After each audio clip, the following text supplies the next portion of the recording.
Okay, so this is a follow-up video to just show how how I modified the Chromecast, and I can also explain a little bit about why I did what I did. So first thing first is we need to take off the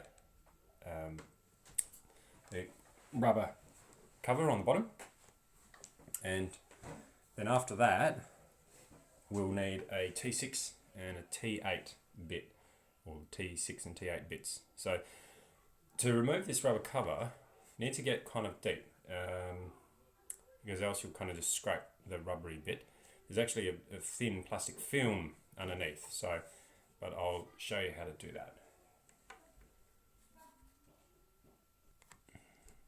So once you get underneath there with the sharp knife, then you can peel it back, and it'll be a nice sticky layer underneath.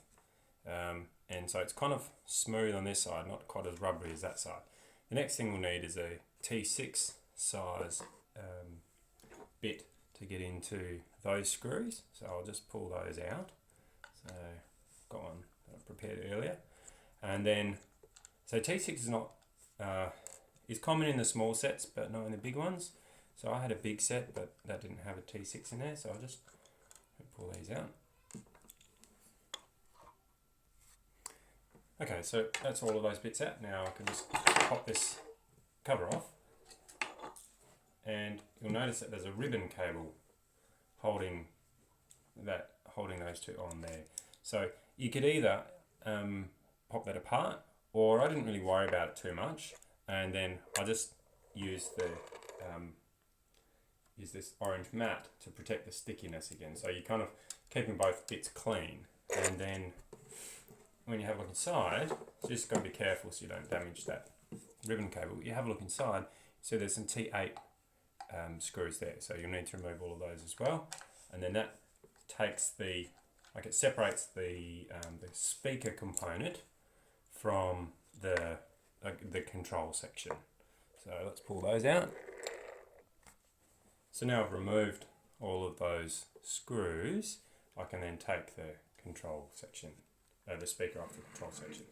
Now, what you'll see is a slightly untidy looking bit of wiring there, and there's a reason it ended up that way. So the first thing you can probably do is, I'll pull this, unplug this. So there's a short red and black pair of wires running from the speaker to this little plug, which then plugs into that a little connector in the bottom, and there's a heatsink and so on up here. Now, I initially was intending to use only an external speaker and not worry about this speaker here. So I snipped the wires and then connected up the control unit to the external speaker. However, because of the way that the EQ is set up for this, and it's optimized for this speaker, the other speaker ended up with a very unusual sound signature. So the mid-range was really reduced. The treble was very high. The upper bass was quite pronounced, and then there was not much lower bass. So it's kind of this really lumpy sound signature, which I didn't really like very much. So then I ran this with the other speaker, and it filled out a lot. It was a lot nicer. Now, that said, there's still kind of a gap at the low bass end. That, I assume, is because the EQ, the way that's set up, it just cuts it off so that it doesn't blow this speaker. And so that's just one of those things. But this paired with my external speaker actually makes quite a reasonable sound. So when I went to then join this back together, I decided to put in a little bit of extra length so that I had the freedom to make some nice solder joins and so on. You'll see my coverings here. That's a bit of heat shrink.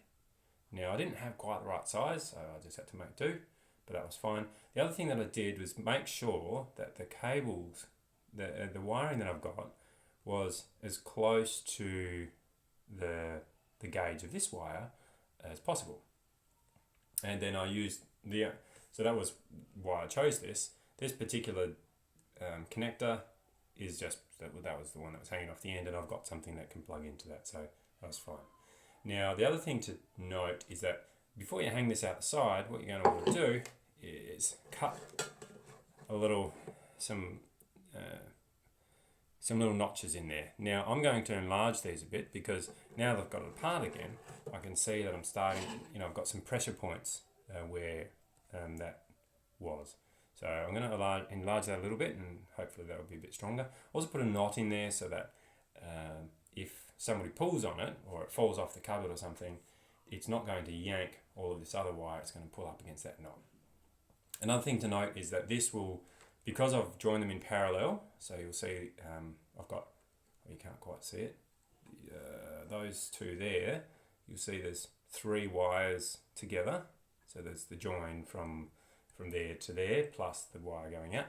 That means that I'm going to halve the resistance on the amplifier, on the MOSFET behind here. So that means that if I crank it up too much, I could probably blow that little amp, and I just need to bear that in mind. But the volumes that I'm getting out of it, I'm very happy with, and that's at less than half volume, so I'm not too concerned about that. I have done this sort of thing in the past with some cheap units, and never really had a problem. Although I know theoretically you can have a problem, but in my experience it's not actually been an issue. So that's how I've got it hanging together. It doesn't look very tidy now, but once it's all together and that knot's in the right place, it looks quite neat, I think. So all the best.